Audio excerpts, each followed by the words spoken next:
This is day 29 of the Arukh HaShulchan OC, and we are doing Siman Yudalid Sif Beis through Siman Yudalid Sif Tes Yud Beis. Harosh b'Siman Yudalid v'Harosh b'Siman Yudalid Kosad the Ba'ina Fliya Lishma. The Rosh writes that when you put the tzitzis into the garment, that and hanging the tzitzis in the garment must be on Lishma Ayin Sham. So I have to say the other it's the Rich Kral L'Psul Kuti. That which you need a pasuk to say a kuti is possible. When Gabav is even when you're standing, a Jew is standing over him, and is instructing him to lishma. The Rosh the Rosh holds in such a fashion kasher b'tviyah that works in terms of twisting the strands. I'm sorry, it's in terms of spinning the wool. Like was mentioned much earlier.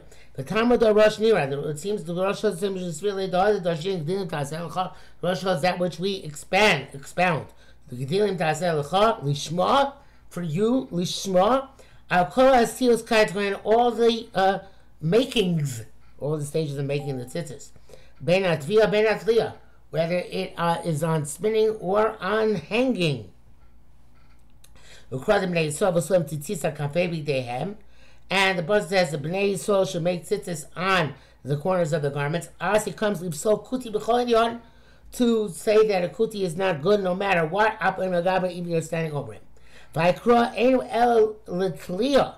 this pasuk is going specifically on hanging. When you put it on the corners of your garments, like we wrote, kosher by Mel Gabel Rosh. By Tviyah, all you need, according to Rosh, is standing over him and instructing him. But here, where it says the Asiyah has to be Lishma, right? That means that here this Asiyah of putting it into the garment Lishma, that's a higher level, and that requires that the Jew do it himself. So as he said, Vatula is Kim Lishma, Vatula is mentioned Lishma, all of it's Sarach Iyum. Why doesn't he mention it? I'm sure that to note the Rambam. That's because also the Rambam. The Lord saying that the Lishma really only is required for the tying and wrapping. The Lord saying Lipsok Lehed Yishlok Das Aviv. Interestingly, the Torah does not want to pass explicitly, not like his father required Lishma. That's why he leaves us out altogether. Gimel. B'Zel Loshem Rabbeinu B'Sif Beis. This is what the Beis Yosef, I assume, Beis Yosef writes in Beis Hitel Yisrael Tzitzis. Actually, I'm not sure it's Beis Yosef or the Ramah without looking inside. But in any event, Hitel Tzitzis Beggar Below Kavana. The person hangs tzitzis in a garment without intent. He makes tzitzis acher mitzvah machshiro. If there are no other tzitzis to use to make it kosher, yesh is mochel ranish machshiro. The Ram holds that clear does not have to be lishma. When you hang it in, you don't have to make lishma. Avulei v'echla v'shim make a bracha on such tzitzis ad kan lishono. V'nira shetafas. I don't think it's the Beis Yosef. Nira shetafas seikah l'dina karam. It seems that he holds like the Rambam mikra din. Ach brachos. But brachos, it's not an impediment to fulfill the mitzvah. Chashash das Rosh, as regards that, he took into account the opinion of the Rosh. What about using talis which was not completely made lishma in Shusram Shabbos? Nearly the amount of shach mutter. Says no matter what, it's more permissible. The Rambam Shita, because you don't need lishma at that stage. Feel the Rosh himself is going even kosher the apostle. Rebatme the gabe a beggar. Interesting. In this case, the tzitzis are nullified vis-a-vis the beggar. The time the tzitzis are bodily, the reason why tzitzis are not sometimes batel or yishum chashivos doesn't ask significance. Shalom l'simon according like we wrote in the previous simon. The Rosh the Psula saying, according to the Rosh, that they're possible and you can't use them anyway. You have to remake them from scratch. It's a cute chav. As the chashiv they have no significance. Okay. Says I Lush Yisrael here, whatever Lush Yisrael says, the Arukh HaShulchan doesn't like. Dalit, Omnam, Divrei Rabbeinu Beis Yosef Gasim ain't tzitzis acherim. What the Beis Yosef said, so now we know for sure it was Beis Yosef's previous sif, that if there are no tzitzis around, he can wear this. Which it's clear from his language that tzitzis acherim b'chuyev la'atir atir acherim. Then you have to remove these and put in the new ones. In that case, why do you have to need to go to new ones? Remove the same tzitzis themselves, untie them, unwrap them and untie them. But it's same kavanah, put them back with kavanah. Some hold that that's so good. because the back it's mamash just before Shabbos. And therefore, latil yesh panai, to put in new tzitzis, there would be time. But hatir, to unravel the old tzitzis, ulatil, and then put it back in, ain't panai, there is no time for that. And it's the problem, okay, Avraham, McCoy, Machzis, Hashem. Inami else, Chigon, Shenafsi, Nifsak, Echem, Yeroshim, where one of the strings was severed next to the garment. In that case, if you unravel them, you can't use them over again. They were thin and worn. That if you try to untie them, they'll be completely ruined, then you won't be able to recycle them. That's the Shai Tshuva. Linire says the Arukh HaShulchan, to me it seems the lo noch is cloudless that this is not what the base means at all. The Kamashim is going to say the it's not like other psulim where you can't, not allowed to wear it. Kamashlan, because here we can find the Rambam. It's also obvious. The psuls that this invalidation is worse than other psulim. Because in other psul, maybe you can't fix. It's like a double sheshel material, right? You can fix it, so fix it. Why should we lie for naught on the Rambam's leniency? Okay, if that's the case, in that case, this halacha should not really be relevant at all, right? It shouldn't be applicable. The Zeh Omer, that's why the Beis says the Vade Kenu. That's certainly true. If right now, you can't fix them, such as we himself does not have the skill of putting tzitzis in, or doesn't have time, there's another reason that where he doesn't have other tzitzis readily available, meaning that you can't fix them, right? Not having other tzitzis available is the same thing as saying that you can't fix them. Because if you can fix them, they're also like other tzitzis. You should know regardless of the shitas, the ikar lishma is in the first knot, that's the double knot, and the first chuya for Minigashka, that's 7 wrappings. Actually, the minimum is 3, so it would be 3 wrappings. Mr. Boer writes that also, Mr. Boer is a stickler for this. He says also when he's sticking the garment, that also has to be lishma. But he says if it's possible, you forgot to be chayim lishma when you stuck him in, and but when you tie the hat, you have lishma. Interesting. He says Mr. Boer, it's possible to say hochiach sofa chilaso. It's b'kiddush. Remember, don't say halacha. At the end demonstrates the quality of the beginning, and therefore it indicates us you put it into the bag of the Shema as well. But after that, first knot and first wrappings, the cloud, there's no concern whatsoever. And even if a non-Jew who completed his kosher, because the rest of it is not an impediment if you're in a state of bidi evet. Hey, Dara Pasha, it's clear. The Rambam clear shlo kavara. That Rambam said it's okay to hang without kavara. Perushah means shetola stop. But kavara shem tzitzis didn't have anything in mind. Empty-minded. No kavara shem tzitzis. The Rosh kavara makim. According to Rosh, kavara is an impediment. We should try dafka lishma because need lishma come over to feel like by spinning. The Rambam ain't makim because Rambam's not necessary. I'm going to tell you, shem tzitzis. But if you had a counter kavara, you put in mind it's explicitly not for the purpose of tzitzis.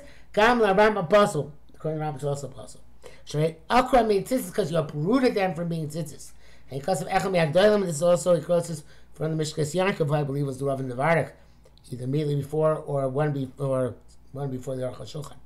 From Mishnah Berurah Kasim Loshem Beisayis Muchad Afilu Befeirish Lo Lishma Kosher is the Mishnah Berurah writes in the language. I think it's number 9 time for Mishnah Berurah. That from language in Beisayis, it's clear that even when you say explicitly Shlo Lishma, it's still kosher. Says the Arukh HaShulchan V'chatz V'shalom Lomar Kain. He rejects the Mishnah Berurah. The Gam appreciating Kamal Kain and the Prisha, which I've been in the Mishnah Berurah Pask, explain along those lines, does not hold that way. Besides, these words are astonishing. Ayin Sham. Because the Pasha is also clear that Tliya Daiba Machshav Lishma. By hanging it, you don't have to state explicitly. It's enough that you hang it Lishma. The Maisa Tliya Mochach Lishma, because the hanging is Mochiach that it's in Lishma. Chen Kasav Mishnah Berurah. This is time number 10 of the Mishnah Berurah. But the Mishnah does say that it's best to verbalize the statement, best to verbalize Lishma regardless. See Vav. Kasva Tur Rashul Hanarch. Tur both right. The Nashim B'Torah Salat Tzitzis. Women are allowed to put the tzitzis into the beged, and to make the tzitzis. Shayashas Menachas, the Gemara in Menachas Lomi Atami B'nei Yisrael, when it preclude when it learns mute from B'nei Yisrael, an exclusion. Rak bikuti v'lo isha, it only excludes a non-Jew and not a woman. The B'chol Torah, maybe I didn't make this clear, and I apologize if I did not. Kuti here does not mean a Samaritan. Arukh HaShulchan was heavily censored in the 1800s, here and 1900s when it was put out. Sorry, and therefore Kuti means in all the places where, not all places, but 99% of places where the Arukh HaShulchan uses Kuti, he's referring to Goyim, not to actual Kutites from Kuta, who lived in Samaria and also called Shomrim. Okay, so the Shas is mine from Neso Rakuti below Isha, only a guy, not a woman. The B'chol Torah can see B'nei Yisrael, and in the Torah where it says B'nei Yisrael, Gamanash B'chol, women are also included. Rak B'karbonos, only by Karbonos, V'nei Avodas Amita Rak B'Sichri Kuna, because Avodah says this is only for male priests. You'll see like it says B'nei Aaron, the sons of Aaron, the daughters of Aaron. The Kedusha's Kuna lo nichlesu rak haschayim, because the full Kedusha of Kuna only applies to males. L'chein every young Karbanos can see B'nei Yisrael. Every man goes as B'nei Yisrael. Nisma to anoshim, women are excluded. I never heard a phrase that way, to be honest with you. That that B'nei Yisrael only is memayit B'nos Yisrael when it appears in the context of Kahuna and Karbanos. Come on, smicha, like smicha, which women are precluded from doing. So of course, this it's rishus, not usher, but in any event, they're not included in the requirement for smicha. B'sharvas and other, but it's a caution. It could be kedushin. That's when the Adam says kedushin menachas. Linear tenufa in terms of waving around the carbon. Nismatu kuti isha, a non-Jew and a woman were precluded. Mi b'nei Yisrael. Karbonos has chayim lebanim of them again, because in karbonos it's the males alone who do that avodah. It says this in source. That's the kasha among Avram and with a Baratz and then in Eliyahu Rabbah. But since he doesn't bring that down, what he's talking about, we will not try and figure it out. A clear-cut evidence that women are always generally included when it says B'nei Yisrael. The Chassidut says, therefore, the B'nei Yisrael don't eat the sciatic nerve, because the Malach touched the round, fleshy part of Yaakov's thigh. Are women not B'nos Yaakov? Therefore, in general, all places of the country, whatever it says, B'nei Yisrael includes a non-Jew, but not a Jewish woman. Zayin. Even though women are not commanded to command the mitzvah tzitzis, who cares? The dafka b'tefillin, only by tefillin gazer Torah decrees kshartim uksavta. You should tie and you should write. Anybody who's obligated to tie can write. The law by tzitzis doesn't say such any limitation. It's also not relevant to say here that somebody is exempt from a mitzvah, cannot be motzi somebody else. That's a mitzvah where you're being motzi somebody else in the doing of the mitzvah. Such as Kiddush and Havdalah. But in the tzitzis mitzvah lebisha, the mitzvah is the wearing, and therefore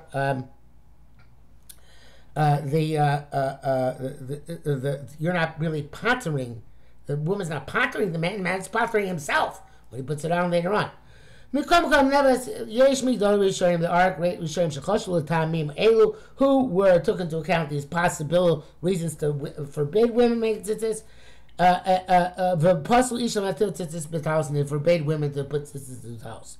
That's what Ramah writes. Yesh Machmirim. So be stringent. Latzricha Noshim Sheyasu. So then men should dafka make the tzitzis.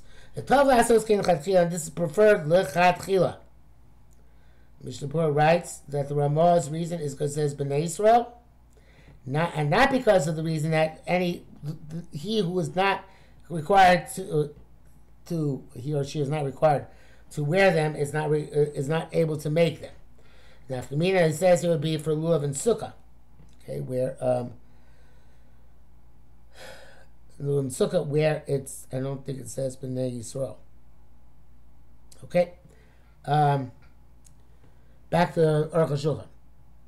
Klomar, meaning do chumrah b'alma, just a chumrah enough for women not to make tzitzis. Va'ikal Adina, and the primary halacha is the shemutaros, they're permitted to make tzitzis. The katan dino kishan, a woman, a child is like a woman in this respect. But that's only a theory, because since you have make lishma, a katan is not capable of making them lishma. Unless they taught him to do that. Therefore, interesting language. Should distance the katan from making tzitzis. That he's lenient even chatchila for a katan, as long as a gadol is amir gaba supervising and instructing. But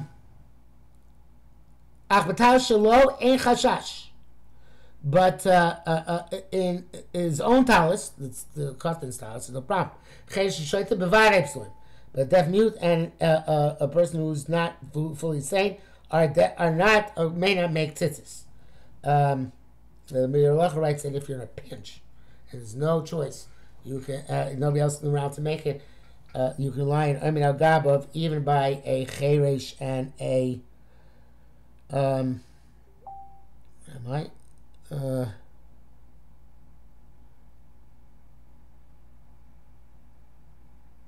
a shaita, right?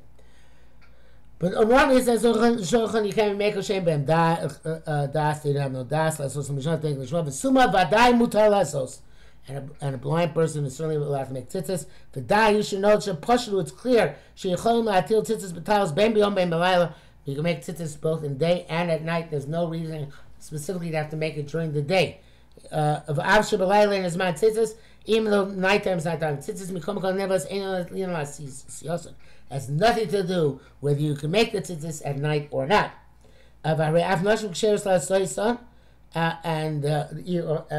even women are allowed to make tzitzis. Even those who were not women make tzitzis, not because mitzvah seisha is magra and night is not so much tzitzis, but because they're not included in the mitzvah because komish eno b'levisha eno ba'asiyah. That's good according to Arukh HaShulchan specifically. Ches. See it says, make tzitzis on the four corners of your garment. Before it's clear, the rock, and your garment, you have to put in tzitzis when you wear it. Not in somebody else's garment. Therefore, which has no tzitzis, he really should be exempt putting in tzitzis in forever. The Rakim Rabbanon Gazu, only the Rabbanon were decreed that he has to do it. If he holds on to 30 days, he has to put on tzitzis, but tzitzis, because after 30 days it looks like it's yours already. But that's only by you for 30 days straight by the borrower. If you gave it back in the middle, you don't link the preceding days with the subsequent days which are after the break. If you want to put tzitzis in borrowed garment, you're allowed to. There's a bracha, you shouldn't make a bracha, because it might not be mechoyah. Mishnah Berurah writes, "Hamavoich lo hifsid." Okay, I think the meaning is not to make a bracha on Tal Shula, notwithstanding the Mishnah Berurah.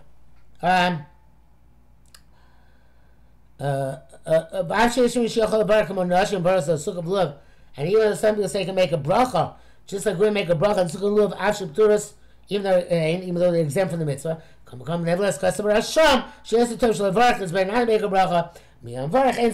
They did make a bracha, it's not to say a bracha b'atah, which is an interesting distinction which requires further analysis.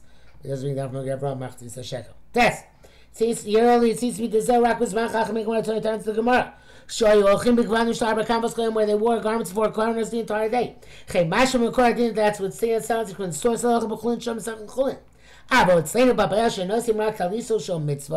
where we only wear talis for the purpose of the mitzvah, not for the purpose of a garment. So he borrowed from a set of talis without tzitzis. Lizman for a certain amount of time. You have to put tzitzis in it immediately because it's not a garment, and therefore, well, actually, he explains. It's clear to us. Shish ilo, it's not being used as a garment; it's only being loaned out. Kedei l'kayim tzitzis, and therefore you make the bracha. Okay, if that's the case, it's so tzitzis. So the lender wants to put tzitzis in it. And that's what my Torah Maasel here is giving it as a gift in order to give it back. If the loan gave him that because that was not the purpose, let me show why did he loan it to him? Harei ain't a beggar cloud. Let's say it's not to be a beggar by us.